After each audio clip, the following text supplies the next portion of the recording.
Before diving into this incredible story, consider subscribing to the channel and hitting the bell. Every story here has something to say, and you won't want to miss a single one. This racist and arrogant police officer thought he was humiliating a black woman in a VIP room, but he bitterly regretted it. The Hyatt Regency, located in the beating heart of Chicago, was one of those places where every detail exuded luxury and distinction.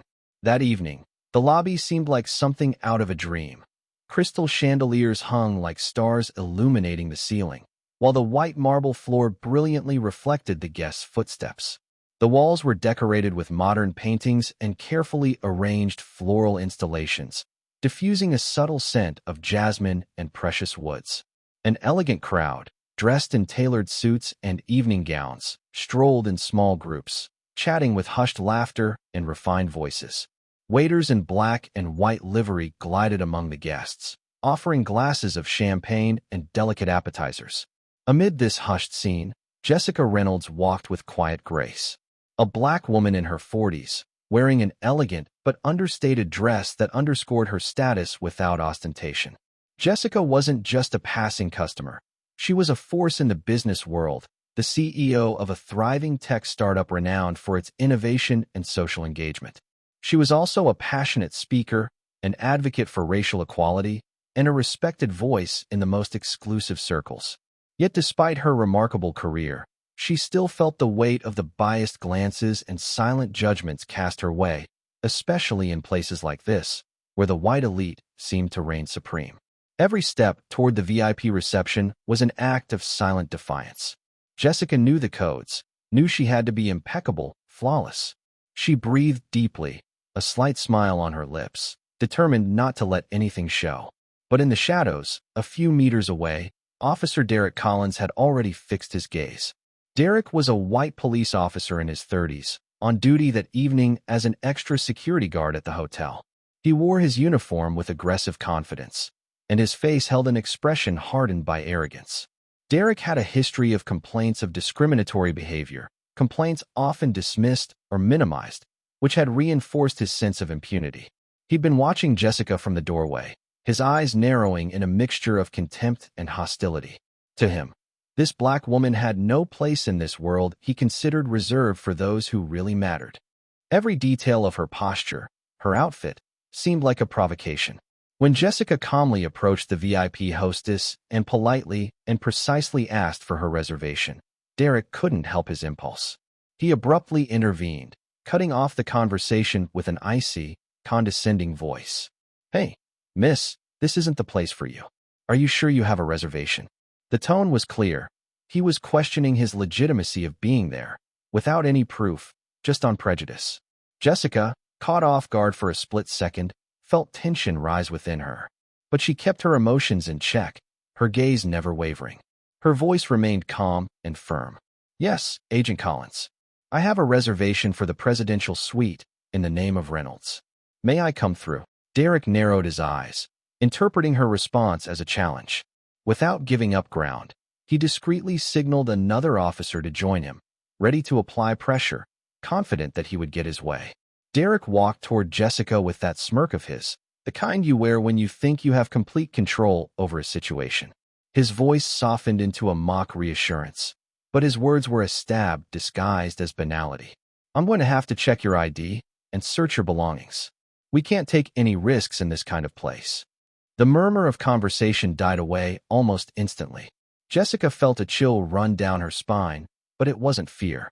It was the bitterness of stigma, the painful realization that she was considered a threat here, simply because of the color of her skin. All eyes converged on her. Some were filled with incomprehension, others with silent support, but too many of them seemed to approve of this public humiliation. The weight of those burning stares was one more test to overcome. Jessica, with a measured gesture, raised an eyebrow and asked calmly, but with icy firmness, "Is this a search?"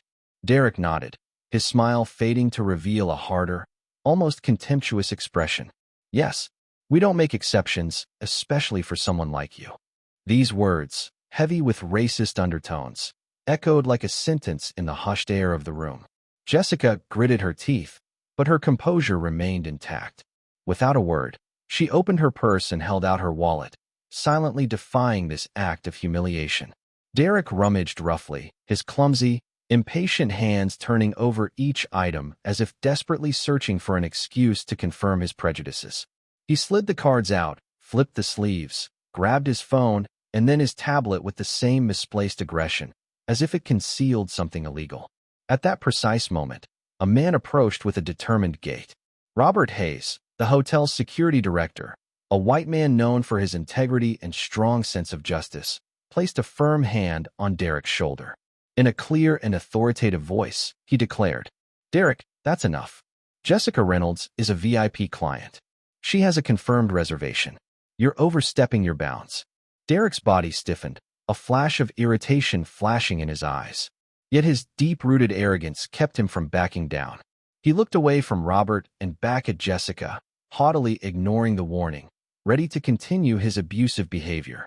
Just moments after the incident, as Jessica caught her breath in a discreet corner of the lobby, a murmur rose among the guests. A discreet but alert customer had filmed the scene on his phone, capturing every moment of Jessica's humiliation. The brutal but illuminating video was quickly shared on social media. Within hours, it had gone viral. The hashtag Justice for Jessica exploded, igniting Twitter, Instagram, and Facebook. Thousands of internet users commented, shared, and expressed their outrage. Public figures, influencers, and civil rights activists seized on the case, amplifying the impact. Local, then national, media outlets picked up the slack, relaying the story of this brilliant and respected Black woman, a victim of ordinary but blatant racism. Jessica, though deeply hurt by this public humiliation, refused to give in. Her dignity, calm, and inner strength impressed even her closest friends. This moment, as painful as it was, became for her a collective struggle, a cause greater than herself. She decided to file a formal complaint against Derek Collins for racial harassment and abuse of power. The internal investigation conducted by hotel management was swift and thorough. The video footage, the testimonies of staff and guests, and Derek's known background made any dispute impossible. The Hyatt Regency, concerned about its image but also aware of its responsibility, took a firm stand against the agent's unacceptable behavior. Derek Collins was immediately suspended from his duties and barred from all contact with customers. A summons before a disciplinary committee was arranged in the following days. Jessica was invited to testify at this hearing. It was not only to defend her own dignity, but to speak out for all those who suffered these daily injustices, often invisible, often silent. Her words were clear, calm, and imbued with a quiet strength that left a lasting impression on everyone present. Before the committee, Derek tried in vain to justify his actions by citing security concerns. But faced with overwhelming evidence, the now iconic video, and numerous testimonies denouncing his racist behavior, his arguments fell flat. The committee decided on an exemplary sanction, a prolonged suspension, the obligation to follow in-depth training on prejudice and diversity, and above all the inclusion of this sanction in his professional file, leaving a lasting mark on his career in the police force. But Jessica's victory didn't end there. This moment, so intense and personal, became the catalyst for a much larger fight. The media, galvanized by Jessica's courage, began collecting testimonies from across the country. Hundreds of stories of discrimination, humiliation, and abuse of power in the hospitality, private security, and beyond sectors. A national movement took shape, driven by an ambitious awareness campaign entitled Hospitality Without Prejudice. Conferences, workshops, and discussion groups were organized, involving employees, customers, business leaders, and civil rights groups. Jessica quickly became a key voice, sought out to speak on panels, in interviews, and at meetings with political leaders. She now embodied this powerful message. It is possible, with courage, dignity, and perseverance, to transform humiliation into a force for change. Her personal struggle had metamorphosed into a collective cause, that of breaking down the invisible barriers that had for too long confined minorities to the role of silent victims. One day, sitting in her daylight-filled office, Jessica stared at a photograph taken that night during the incident. In it, despite the tumult, she was smiling, a quiet smile, charged with unwavering determination. The scar of humiliation remained visible in her eyes, But that scar had become a source of energy, an indelible mark that had opened doors and shaken walls that had remained untouchable for too long. For his part, Derek Collins had lost more than just a job. His name, now associated with a case of racism and abuse, was a clear example of the fall of a man who had demonstrated arrogance and contempt. He had lost the respect and trust not only of his community, but also of his colleagues. Isolated, he had to face the reality of his actions, with his professional and personal prospects severely compromised. Jessica, on the other hand, had won much more than a legal battle. She had earned the pride of never giving in, of never bowing her head, even in the face of the most brutal adversity. She had become a living symbol that dignity and justice can triumph, that a single voice can ignite a flame that lights a whole path.